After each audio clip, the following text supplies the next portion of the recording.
Opa, estamos ao vivo. Fala pessoal, vou esperar aqui um minutinho para o Instagram começar a avisar o pessoal começar a chegar. Estamos aqui hoje para falar de modelo da mente, para explicar para você que está aqui assistindo como é que sua cabeça, como é que seu cérebro funciona. E acho que para mim é uma das coisas mais especiais, mais importantes que tem em todo o entendimento de como funciona, de como que a gente funciona, do que é a gente. Né? Eu acho que isso é uma das coisas mais importantes de tudo, para a gente entender sobre desenvolvimento pessoal, para a gente saber como que a gente funciona, como funciona o nosso cérebro e por que a gente é como a gente é. Tá? Quando a gente fala de hipnose, grande parte do que a gente fala está relacionado com isso, com nossos comportamentos. Então eu acho muito legal a gente parar para estudar isso. Vou aproveitar para levantar um pouquinho aqui enquanto o pessoal está chegando.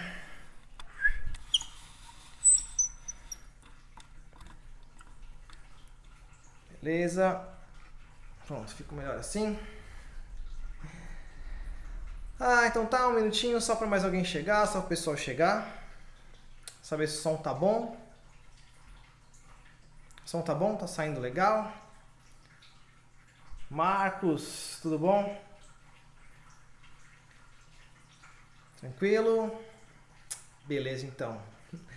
Dado ok, não vou ficar esperando muito não, essa live vai ficar disponível.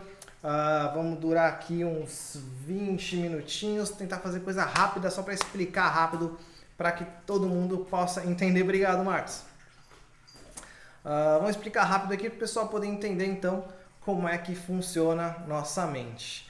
Tudo tranquilo, Marcos? Obrigado. Estamos aqui então para falar sobre modelo da mente, para explicar, para entender como é que nossa cabeça funciona, como que a gente funciona dentro da nossa cabeça, como que as coisas funcionam dentro do nosso cérebro, da nossa cabeça, para entender por que a gente é como a gente é. Bom, eu gosto de começar sempre falando do modelo da mente de uma forma que talvez seja um pouco mais lúdica até. Né? A psicologia estuda e mostra que a gente tem dois sistemas de decisões diferentes, dois sistemas de decisão diferentes dentro da nossa cabeça. Esses sistemas de decisão eu gosto de transformar em dois personagens e começo do comecinho da história, quando a gente nasce. Tá? Quando a gente nasce, surge junto com a gente, lá dentro do nosso cérebro, um bichinho que eu vou chamar ele de giro, tá bom? Eu vou chamar ele de giro porque tem referência com os giros da parte de trás, da parte do sistema límbico do cérebro, que é a parte mais emocional, a parte mais automática, e é exatamente isso que esse bichinho é o primeiro sistema de tomada de decisão, o sistema automático. Tá? Eu gosto de explicar ele falando que esse é um bichinho muito doido, muito rápido, e não é muito inteligente, mas ele é muito rápido, muito rápido. E aí ele é tão rápido que ele só reage a coisas, e quando a gente nasce, ele nasce junto com a gente, e ele começa a aprender coisas, como que ele funciona, tá? Como que ele funciona? Ele funciona, vamos contar assim, ele funciona juntando garrafinhas de química que vão ser colocadas no nosso corpo. Para isso, ele entende como é que está o nosso sistema, que tipo de química que está no nosso corpo naquele momento, e ele captura essa química relacionada com algum tipo de estímulo sensorial que a gente está tendo. Então imagina que, sei lá, você está andando na rua e tem um cachorrinho, adoro dar esse exemplo, os alunos sabem disso. Você está andando na rua e aí você vê um cachorrinho. E nesse momento que você vê um cachorrinho, sua mãe te dá um tranco no braço e fala: cuidado menino, ele vai te morder. Então, na hora você gera uma química ali de adrenalina, de medo, alguma coisa que não é muito boa, é meio ruim. E nisso, esse bichinho que mora lá no nosso cérebro, ele entende que aquele estímulo que a gente está tendo no cachorro tem referência com essa coisa ruim. Então ele captura aquela química ruim e guarda, né, coloca uma etiquetinha ali de cachorro e guarda na prateleira pra gente.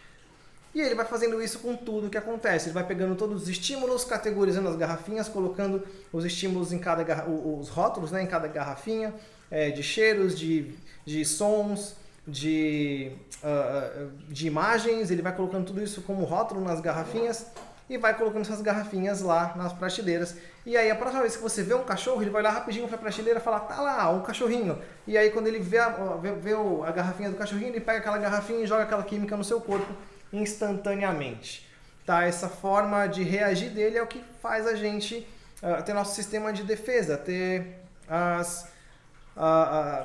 faz a gente reagir e funcionar da forma que a gente funciona para se defender. Então, esse bichinho, ele automaticamente pega alguma coisa que ele já aprendeu, ou seja, ele aprendeu que cachorro de repente é uma coisa ruim. Então ele pega esse cachorrinho, ele pega o frasquinho lá relacionado com o cachorro, aquela química, e joga no corpo, porque ele já aprendeu que o cachorro então é uma reação ruim, porque a mãe deu aquele tranco e tal, ele aprendeu que é uma reação ruim e ele dispara aquela reação ruim de novo. O que significa isso é que a próxima vez que você vê um cachorrinho, que a criança vê um cachorrinho, ela já sente aquele medo logo de cara. Esse comportamento ele pode ser reforçado, ele pode ser aprendido cada vez mais forte, porque na próxima vez ele já vai olhar para o cachorro com medo. E aí ele olha para aquele cachorro, dá aquele medinho, e ele já sente aquele medinho de novo, e se o cachorro rosna para ele, já piorou, ele já vai pegar aquela situação e transformar ela numa coisa pior ainda. E isso é o que vai gerar, no fim das contas, um trauma. Mas sem me acelerar muito, sem me apressar muito na explicação, dá para entender que então é assim que funciona essa parte de decisão, que é o giro. Tá? Essa parte funciona dessa forma. Ele pega e reage rapidamente, ele aprende coisas e da forma que ele aprendeu, ele simplesmente reage de forma muito rápida a essas coisas que ele aprendeu. E isso faz da gente o que a gente é, isso faz a gente aprender e reagir a coisas cada vez mais rápido. Essa é a parte do nosso sistema automático de tomada de decisão. É o sistema que responde muito rápido a qualquer tipo de estímulo que a gente tem, porque ele já aprendeu. É o sistema de defesa, é o nosso sistema de proteção, é o que faz a gente se sentir bem, é o que faz a gente reagir ao mundo. Dá pra gente falar que isso é 95% do que a gente é esse sistema que guia nossas vidas a maior parte do tempo. E esse carinha que nasce com a gente, que faz tudo automático, ele vai crescendo junto com a gente, aprendendo cada vez mais coisas, aprendendo a reagir cada vez a mais coisas. Ele vai vendo situações, vai aprendendo, vai ouvindo coisas e vai reagindo e vai reagindo.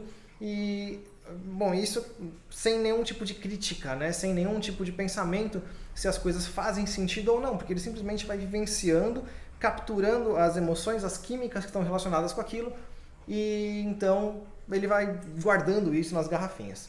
Tá? Dá pra gente entender que é dessa forma, e dá pra gente entender já que é por causa disso que crianças, tá? A gente está falando de crianças até mais ou menos 8, 9 anos, 10 anos, que é quando começa a formar o sistema crítico.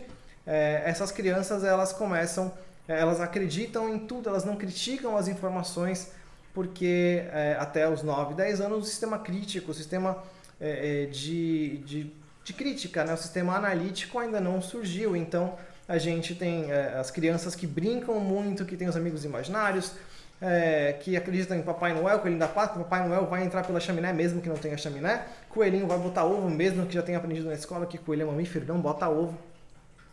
E as crianças aprendem e reagem com isso, porque não importa, tudo faz sentido, tudo existe, tudo vale quando é criança. E aí tá tudo certo, até que chega lá para os 9, 10 anos de idade, então a gente contrata um outro carinha, a gente contrata um consultor para trabalhar lá no nosso armazém, lá onde a gente coloca as garrafinhas.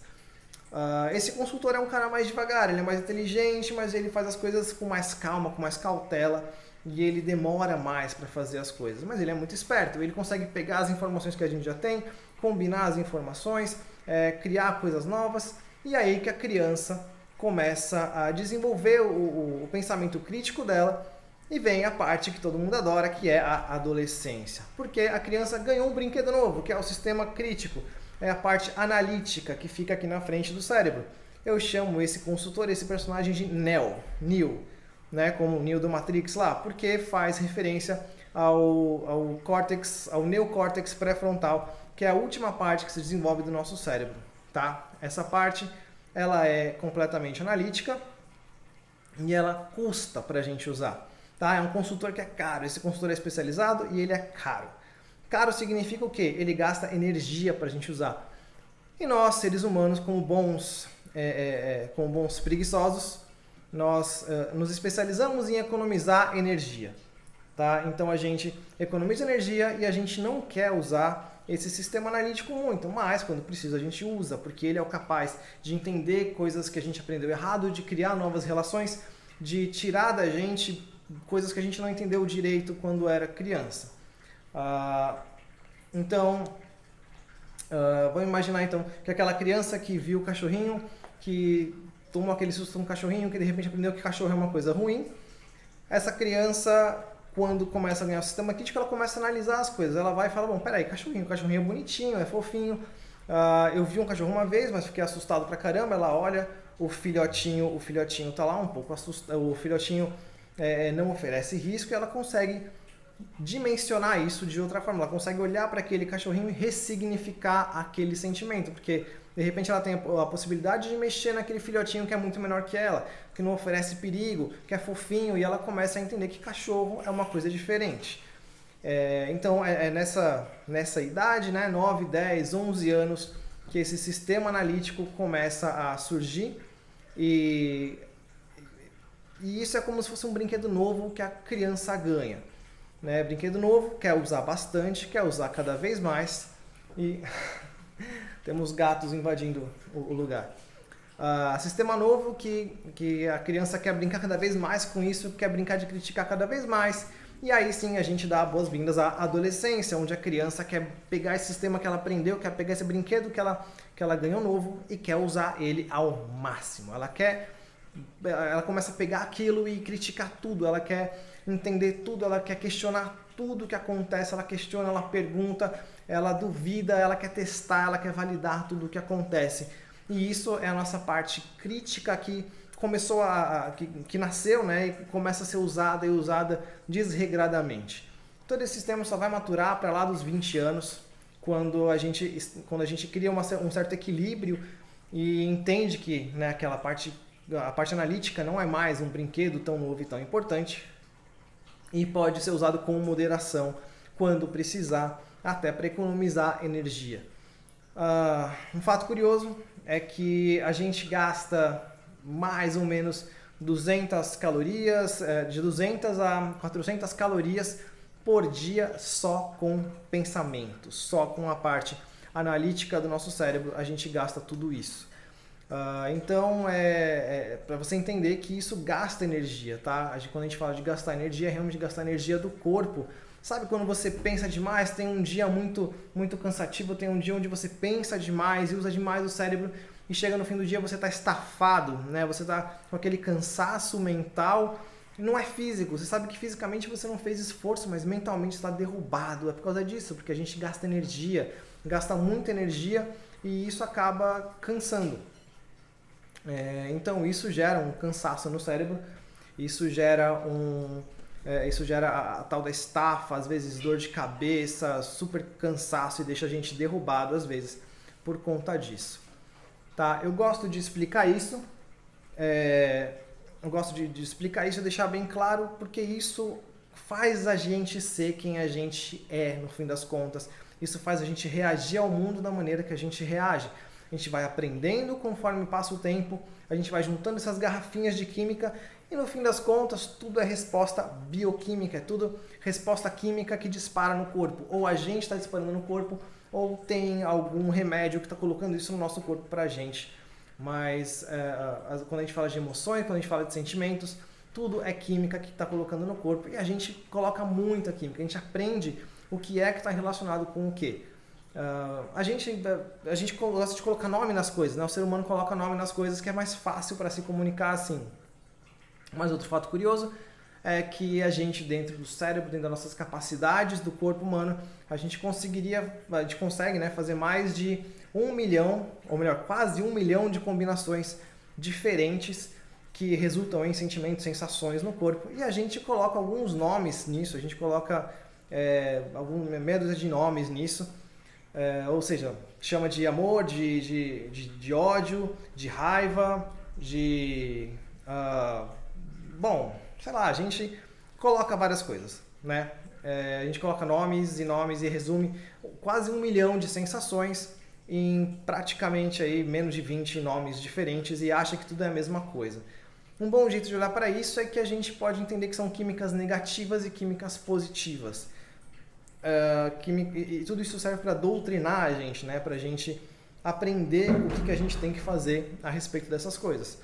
Porque se a gente toma uma atitude, se a gente vê alguma coisa, tem um estímulo sensorial e recebe uma química negativa do corpo, a gente aprende a não fazer mais isso. É tipo colocar o dedinho na tomada. A gente vai lá e põe o dedinho na tomada e de repente toma um choque. Esse choque dispara na gente uma dor, uma sensação ruim, uma química negativa, e a gente aprende que não é mais para fazer aquilo. Né? Ou então a gente pega um bichinho no colo, faz carinho e é gostosinho, e aquilo dá pra gente um conforto, o bichinho brinca, é gostoso, né? E isso dá pra gente uma química positiva. Então a gente aprende que é pra gente fazer mais e mais daquilo, porque isso vai fazer bem pra gente, né? Então a gente aprende o que faz bem e repete o que faz bem, e o que faz mal a gente não quer mais fazer. E assim a gente aprende e reforça essas coisas e transforma isso cada vez em mais aprendizado comportamental, e aprende a se comportar cada vez mais de acordo com as coisas que a gente aprendeu, com as sensações químicas que a gente aprendeu e se condicionou internamente.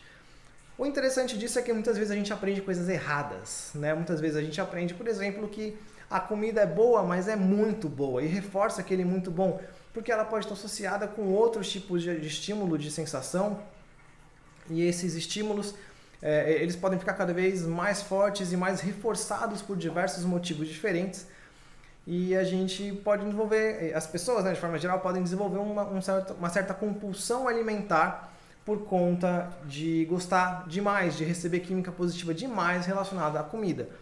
Assim como pode acontecer exatamente o contrário, uma pessoa pode, por algum motivo, desenvolver um condicionamento negativo com relação à comida e não comer de jeito nenhum, não gostar de comer, e aí começar a ficar doente porque não está comendo, porque não consegue comer, porque se sente mal, ou o corpo reage, na verdade, de várias formas diferentes. O corpo é capaz até de gerar sensações físicas reais, né?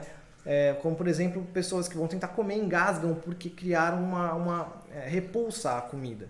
Tá? Tem muitos estudos que mostram que vários tipos de doenças são relacionados completamente com esse tipo de aprendizado, são de base completamente psicológica. Algumas alergias são de base quase que completamente psicológica, e até algumas doenças autoimunes funcionam dessa forma, é o corpo tentando brigar com alguma coisa que está gerando uma dor no corpo, uma dor sentimental, uma dor emocional ou uma dor física mesmo, e o corpo precisa achar um jeito de lidar com isso. Tá? Nosso corpo está sempre querendo se corrigir, está sempre querendo dar um jeito de melhorar, dar um jeito de lidar com as situações para corrigir o que está errado, né? Se a gente se corta, a gente sabe que o corpo manda coisas pelo sangue que vão lá, identificam que ali tem um corte porque tem bactéria, e dispara um processo inflamatório naquele lugar que vai isolar as bactérias e vai brigar contra as bactérias. Enfim, a gente sabe que isso acontece fisicamente, mas acontece que emocionalmente também. Quando a gente sente uma dor emocional, o corpo também vai brigar contra,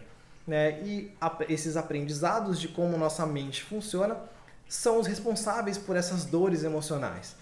Tá? Muitas vezes a gente tem conflitos, né? A gente aprende uma coisa, depois aprende outra, e aí chega uma hora que a gente conflita essas duas coisas e essa parte analítica nossa buga.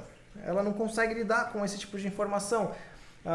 Por exemplo, pessoas, caso que já aconteceu comigo, que já passou por mim, de uma pessoa muito infeliz no casamento e ao mesmo tempo muito religiosa, que tinha se comprometido na igreja, que não poderia se separar de forma nenhuma, vive nessa situação onde ela é infeliz e ela tem que se manter infeliz, porque se ela parar se ela se separar, ela vai estar indo contra um aprendizado muito forte dela, mas ela também tem que viver nessa situação que ela já aprendeu também que é ruim, e tudo isso gera um conflito interno muito forte. Esses conflitos, eles se manifestam na gente como formas de ansiedade, né, que a gente nominaliza, que a gente chama, no fim das contas, de ansiedade, de tristeza, de angústia, mas são sensações relacionadas a conflitos internos. E quando tem esse tipo de conflito, o nosso corpo quer agir.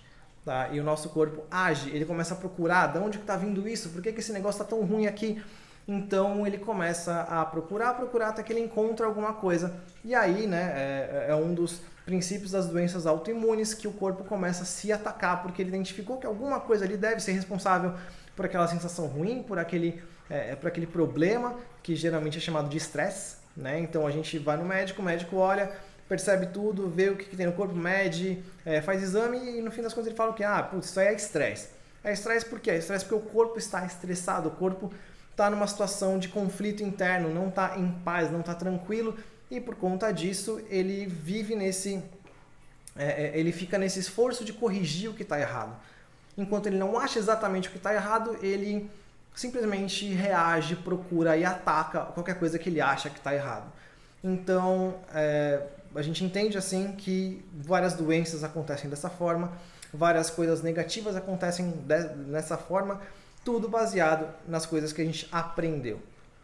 Beleza? Então, recapitulando, bom, primeiro oi para todo mundo que chegou aí, pessoal mandando oi aqui, boa noite Marli, boa noite Orli, boa noite todo mundo que chegou. Então, só recapitulando, porque já está dando o horário que eu prometi aqui de ser bem rapidinho, de ser pílulas bem rapidinhas com bastante informação. Bom, a gente aprende as coisas, é como se a gente nascesse uma folha em branco que a gente vai aprendendo coisas, se condicionando através das químicas que o nosso corpo libera. Então, a gente aprende coisas positivas, a gente aprende coisas negativas, o que a gente aprende que dá uma química positiva no corpo, a gente faz mais daquilo, e às vezes a gente faz coisas e aprende que dá uma química negativa no corpo, e a gente faz menos daquilo, porque a química negativa ensina a gente a fazer menos. A boa notícia de tudo isso, quer dizer, a má notícia de tudo isso é que a gente aprende coisas erradas. Né? A gente aprende fobias, a gente aprende traumas, a gente aprende a se comportar de formas que são danosas para a nossa vida, para o nosso organismo, e isso faz mal para a gente em vários aspectos. Tá? A parte positiva, né? o lado positivo disso, a boa notícia com relação a isso é que a gente é capaz de mudar e reaprender as coisas a todo momento. Esse é um processo natural do corpo e um processo que a gente faz o tempo todo. A gente está sempre reaprendendo, a gente está sempre vendo coisas novas, está sempre colocando informação nova no nosso cérebro ou mudando as informações, mudando os aprendizados, criando novas estruturas neurais, novas redes neurais para lidar com as informações que a gente recebe, para lidar com os estímulos que a gente recebe. Então, por exemplo, uma pessoa que desenvolveu uma fobia, barata, muita gente tem medo de barata. Acho que quem está assistindo aqui provavelmente ou tem ou conhece alguém que tem muito medo de barata. E essas pessoas que têm medo de barata, elas aprenderam em algum momento que aquele insetinho marrom, mais ou menos de 4 centímetros assim, é um bicho terrível, é um bicho nojento, é um bicho que vai comer o cérebro dela, que vai destruir essa pessoa, mas na verdade é só um inseto. É um inseto que é praticamente inofensivo, é meio nojento, tudo mais, tal, cada um vai ter a sua relação com ele, mas é um inseto. E aí essa pessoa que aprendeu isso, a gente tem a boa notícia de que ela consegue reaprender isso, porque em algum momento ela pode reavaliar, né, usando uma nova lente no óculos, né, olhando por uma nova ótica, ela pode olhar para essa barata, reavaliar esse inseto, entender de novo o que é esse inseto, olhar de uma nova maneira e trocar aquilo no cérebro dela, trocar aquela relação, aquele aprendizado que ela construiu lá no cérebro para entender como que funciona, para entender que aquele ser não é daquela maneira, aquele ser não é um monstro terrível. Né? Muita gente, a gente fala de alucinação, às vezes as pessoas acham que alucinação é uma coisa meio maluca, é só de quem está drogado, ou então é um nível de hipnose muito profundo que gera uma alucinação. Mas pensa bem, imagina uma pessoa que tem medo de barata. Se você não conhece, eu conheço gente que vai entrar numa sala e vai olhar aquela baratinha, aquele insetinho a 5 metros, a 10 metros de distância e vai sair correndo, vai berrar, vai espernear, vai ficar desesperado porque existe uma barata no lugar. Pensa se isso não é um tipo de alucinação. A pessoa está olhando para um inseto desse tamanho, 4 centímetros, e está alucinando que é um bicho do outro mundo. Né? E se voar ainda por cima, aí já não é mais, né, um bicho do outro mundo, já são 20 bichos do outro mundo, já é um dragão alado gigante que vai comer a cabeça de todo mundo, porque quando barata voa não sobra ninguém. Então, basicamente, isso é uma alucinação que está na cabeça da pessoa. A alucinação significa que a pessoa está enxergando aquilo de uma forma muito distorcida do que a gente chama de realidade, né, da realidade validada entre as pessoas. Então, cada um tem a sua realidade, depois a gente fala desse tipo de coisa, mas essa pessoa que está olhando para aquele inseto, entendendo ele como um monstro terrível, está tendo um tipo de alucinação. Então, uma das várias técnicas de trabalhar com fobia é fazer essa pessoa cair na realidade, é fazer essa pessoa observar esse inseto e criar uma relação nova, criar um relacionamento novo com esse inseto, de forma que ela entenda aquilo diferente, ou seja, que ela troque o significado daquele inseto no cérebro dela, ou seja, ressignifique aquilo. Quando a gente fala de ressignificação, é uma palavra terapêutica muito forte, que é um aprendizado novo. Essa parte de mudar e de reaprender, às vezes as pessoas não entendem isso. Tem gente que se apega a fobias, que se apega a medos, que se apega a aprendizados que ela teve e acredita que aquilo ela tem com ela mesmo, assim, ela tem com ela, é dela e ela não vai largar aquilo de jeito nenhum. E aí, com esse tipo de comportamento, com esse tipo de crença dessa pessoa, ela acaba vivendo a vida dela de uma forma ruim, quando ela poderia ser muito melhor. Pessoas que, por exemplo, desenvolvem medo de voar, medo de avião, e aí deixam de viajar, deixam de conhecer o mundo, deixam de ver parentes, deixam de passar um tempo legal com a família, porque ela não quer entrar no avião, ela prefere não viajar, ela prefere não fazer nada de tão terrível que é um avião, e tudo isso foi um aprendizado que em algum momento ocorreu. Uma historinha que é bacana de contar é da gente pensar nos nossos antepassados, lá nos homens das cavernas, vamos dizer, né, lá no Homo sapiens, quando moravam nas cavernas, e eles saíam todos os dias para pegar frutinhas, para comer frutinhas. E todo dia saíam esses dois homens das cavernas e iam até uma região onde eles conheciam já de mata rasteira, enfim, para ir lá pegar frutinhas, pegar, sei lá, morangos das cavernas. Eles iam lá e pegavam essas frutinhas para se alimentar, voltavam para a caverna e dormia. Todo dia eles faziam isso, até que um dia eles chegam nesse lugar e tem lá nesse lugar uma... Esqueci qual é o coletivo de dente de sabre, mas enfim, vamos dizer que tem dente de sabre, tigre, leão, alguma coisa lá, mas tigre, dente de sabre. E de repente tem uma família de tigre, dente de sabre naquele lugar onde eles pegavam as frutinhas. E aí, um deles olha para aquilo e fala, putz, cara, tem uns tigres ali, eu acho que é melhor não ir ali, porque esses tigres vão atacar a gente. E o outro olha para aquilo e fala, não, aquele lugar é meu, eu aprendi que aquele lugar que é bom, aquilo ali é legal, então eu vou ali buscar as frutinhas e vou comer de qualquer jeito. Não preciso falar muito, a gente descende daquele que não foi pegar as frutinhas, porque ele entendeu que porque ele entendeu que ele precisava mudar e criar um outro comportamento. O que foi lá buscar as frutinhas, morreu, não tem como ter descendentes, então a gente descende daquele outro que foi o adaptado, né? Que foi aquele que conseguiu se adaptar àquela situação. Então isso mostra pra gente, é uma historinha que serve para ensinar pra gente o conceito de neuroplasticidade, que estuda a capacidade do nosso cérebro de ser plástico, de se transformar, de aprender coisas novas o tempo todo. Tá? Então, a boa notícia em cima de todo esse aprendizado e da forma que nossa mente funciona é simplesmente que a gente consegue transformar e consegue trocar as nossas relações, as relações que a gente aprende, as nossas relações com o mundo externo, a forma que a gente se comporta e reage ao mundo externo. Tá legal? Bom, basicamente é isso. Eu vou ficar por aqui com esse conteúdo, porque, sim, dúvidas, vou ficar por aqui com esse conteúdo, porque já estou estourando o tempo que eu prometi, mas eu quero saber se alguém tem dúvidas, então vou dar um tempinho aqui, vou pensar em uma outra historinha para contar, enquanto eu espero dúvidas. Oi para todo mundo, oi Werner, e aí, mano, que tá aqui, que chegou também. Chegou um monte de gente aqui, mó legal. Enfim, tô aqui pensando alguma historinha, deixa eu ver alguma curiosidade nova. Tem alguma dúvida você? Vamos fazer o seguinte, quero deixar um desafio para você que está aqui assistindo. Quero deixar um desafio.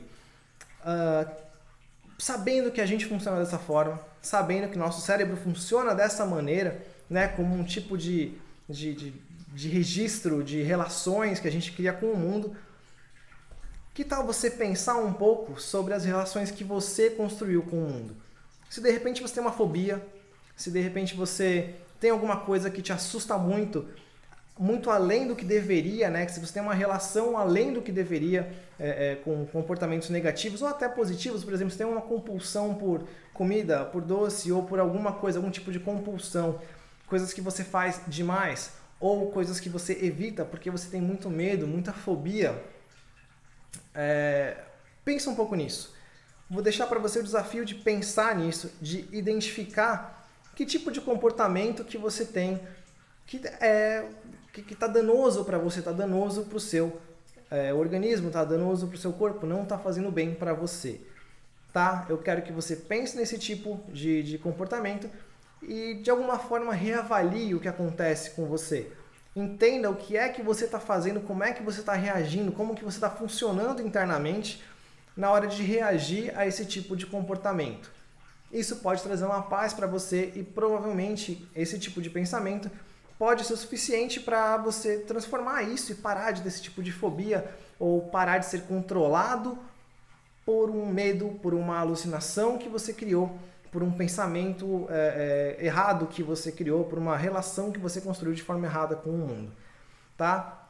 Se você não está lá no nosso grupo de desenvolvimento pessoal a jato, o link para o nosso grupo está na nossa bio aqui do Casulo. Então entra na nossa bio, entra no grupo e aí se você identificar esse tipo de comportamento, vai lá no grupo e comenta pra gente, conta lá pra gente e lá a gente pode discutir a respeito disso. Quem sabe até arrancar essa fobia de você, te ajudar a superar essa fobia, esse mal-estar, essa situação que pode estar te incomodando e te limitando na sua vida. Você pode perceber através desse entendimento de como o corpo funciona que muitas vezes a gente fica refém desses aprendizados. A gente aprende uma vez e reage a eles. E esse tipo de aprendizado, esse tipo de reação, essa forma pela qual a gente funciona é responsável por deixar a gente refém de muitas coisas. Temos uma dúvida: como desprogramar os vícios? Bacana. Desprogramar os vícios ou então reprogramar a relação que você tem com as coisas. É a Mônica, lembro de você. Oi, Mônica, tudo bom? Vamos lá, como desprogramar os vícios? Primeiro vamos entender o que é um vício, tá? Vamos entender que a cabeça funciona dessa maneira. A gente aprende coisas e reforça as coisas que a gente aprende. Então, se você tem um vício, por exemplo, o cigarro, vamos entender que em algum momento você construiu para você que a sua relação com o cigarro é uma coisa boa. Tá? Além disso, você aprendeu que você é fumante. Não você, mas enfim, a pessoa aprendeu que ela é fumante, ou seja, ela se identifica como fumante, ela se entende como fumante, então ela não precisa mais brigar contra aquilo, não precisa mais se criticar com relação àquilo, com relação a ser fumante. Então ela pega um cigarro e fuma tranquilamente. Pensa na primeira vez que uma pessoa fumou. Eu tenho com certeza que a sua questão é com cigarro, Mônica, então vou direcionar para cigarro.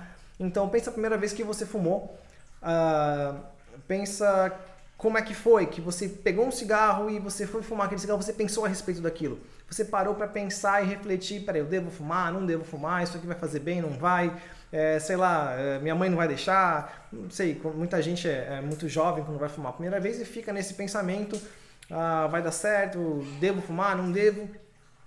E aí existe, né, também a grande crença já instalada de que cigarro vicia, então se você fumar uma vez você vira fumante, aí você pegou o cigarro, fumou o cigarro e instantaneamente você começou a se entender como fumante. Você se entendendo então como fumante, começa a pegar esse cigarro e fumar. O que acontece muitas vezes é que o cigarro vai ficar relacionado com sensações positivas relacionadas à aceitação social, à participação de grupos, a uma suposta sensação de relaxamento que o cigarro traz, que ela é muito mais psicológica do que química. Né? A química do cigarro para de funcionar em você de forma muito rápida. Bom, estou me afundando demais na parte do cigarro, mas o que acontece é, você aprende a criar uma relação positiva com o cigarro, por exemplo, e aí o cigarro te dá aquela coisa positiva e você reforça aquilo. Cada vez que você vai fumar, independente se aquilo é bom ou não fisicamente para você, se o gosto é bom, se o cheiro é bom ou não, você tem uma sensação positiva porque o grupo é bom, porque de repente o namoradinho fuma, de repente os amigos da escola fumam e você se vê mais cercado de pessoas, ganhando carinho, ganhando amor, e isso tudo programa em você uma relação com cigarro e química positiva no corpo, que é reforçada em você e você aprende isso. Tá legal? Como reprogramar isso? Gostaria que fosse simplesmente assim, muito fácil. E às vezes não posso falar que não é.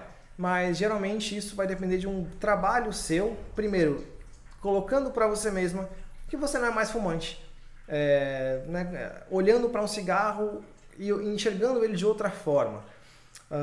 Um jeito de você olhar diferente para o cigarro é você começar a olhar para o cigarro como se nunca tivesse visto um cigarro antes. Faz esse teste. Olha para o cigarro como se você nunca tivesse olhado para um cigarro antes na sua vida e percebe como ele é danoso, percebe como ele faz mal para você, para o seu organismo. O que é que esse cigarro está roubando de você? Quanto da sua vida, quanto do seu dinheiro, quanto do tempo que você vai passar com a sua família, quanto da sua saúde, aquela coisinha está roubando de você. E começa a descarregar tudo isso em cima daquele cigarro. Olha para ele, coloca aquele cigarro em cima da mesa e começa a trocar ideia com ele, começa a conversar com ele. Olha para ele, mesmo que seja mentalmente, para ninguém te chamar de louca, né? Começa a conversar com o cigarro e falar com o cigarro e xingar ele por causa das coisas ruins que ele está colocando para você, por causa das coisas que ele traz para sua vida. E começa a se entender com esse cigarro, porque você vai começar a construir então uma relação negativa com o cigarro. Mas aí eu preciso colocar um ponto aqui, tá? Completamente fora da curva, fora do ensinamento desse vídeo aqui proposto. Mas geralmente quando as pessoas usam cigarro ou qualquer tipo de vício, é um comportamento que a gente chama de pacificador. Tá? Assim como as pessoas que roem unha, ou arrancam cabelo, ou se coçam, ou se cortam demais. Todos esses são comportamentos pacificadores, que servem para pacificar uma situação do corpo. Pacificar significa dar paz, né? Ou seja, o corpo pode estar num estresse, numa ansiedade muito forte, e aí o corpo precisa de alguma coisa que vai pacificar isso. Muitas vezes o jeito mais fácil é você cair para esse tipo de vício, para bebida, para cigarro, para remédios, né? que tragam uma tranquilidade maior. Ou seja, é muito provável que, se você fuma, tem alguma coisa por trás que está fazendo você fumar. E aí, quando a pessoa tira o cigarro, pode acontecer muitas vezes dessa pessoa direcionar essa ansiedade, direcionar essa pacificação para algum outro comportamento. Que acontece muito, que é muito normal nas pessoas que param de fumar, de repente engordar, porque elas transferem aquela sensação do cigarro para, por exemplo, comida. E aí a pessoa acaba começando a comer muito mais porque precisa daquela pacificação. Ou seja, quando a gente faz um tratamento para parar de fumar, a gente considera isso e não vai só cuidar do cigarro, mas vai cuidar do que está por trás do cigarro, pelo tipo de comportamento, pela sensação, pelo aprendizado, enfim, pela coisa ruim. Não gosto de chamar de coisa ruim porque é bem genérico, assim, a gente não vai dar um nome para isso, né? Por aquela coisa ruim que está fazendo o cigarro ser necessário. Então é mais ou menos isso, é assim que a gente faz para desprogramar um vício, mas os vícios também servem para um propósito no nosso corpo. Então a gente faz um trabalho mais sistêmico, vamos dizer assim, mais de controle geral, de observação geral de como o corpo responde. E é isso. Mais alguma dúvida? Se não tiver mais nenhuma dúvida, vou... Nossa senhora, era para durar 20 minutos, já estamos aqui a quase 40, então já preciso dar por encerrado isso aqui. Se alguém tiver alguma dúvida, então, se ficou alguma dúvida, vai lá aqui na bio do Casulo, aqui no nosso perfil, entra lá no nosso grupo e posta lá no grupo a dúvida que for, e assim que possível a gente responde lá. Se não for eu, vai ser a nossa equipe de mentores que estão lá no grupo também. Então... posta lá no grupo, aquele grupo está lá para te ajudar a atingir o seu próximo nível, para te ajudar a ser cada vez melhor e se desenvolver cada vez cada vez de uma forma mais rápida, né? De se desenvolver de forma rápida, de forma a jato. Tá legal? Então, sua tarefa, olha para você, se observa, cria uma auto-observação que vai te ensinar mais sobre você mesmo, que vai fazer que você perceba melhor os seus comportamentos e quais são as coisas que estão estragando você, que estão estragando a sua qualidade de vida. Tá legal? Obrigado pela participação de todos. E a Andissa está aqui me avisando, está aqui me lembrando para falar para todos vocês que amanhã, 10 horas da noite, tem mais uma live com um assunto muito especial. E eu espero vocês então amanhã para aprender mais, cada vez mais, e ir para frente sempre. Tá legal? Muito obrigado pela participação, muito obrigado por estar aqui, sejam todos bem-vindos ao Casulo e a gente se encontra por aí. Até amanhã. Tchau, tchau.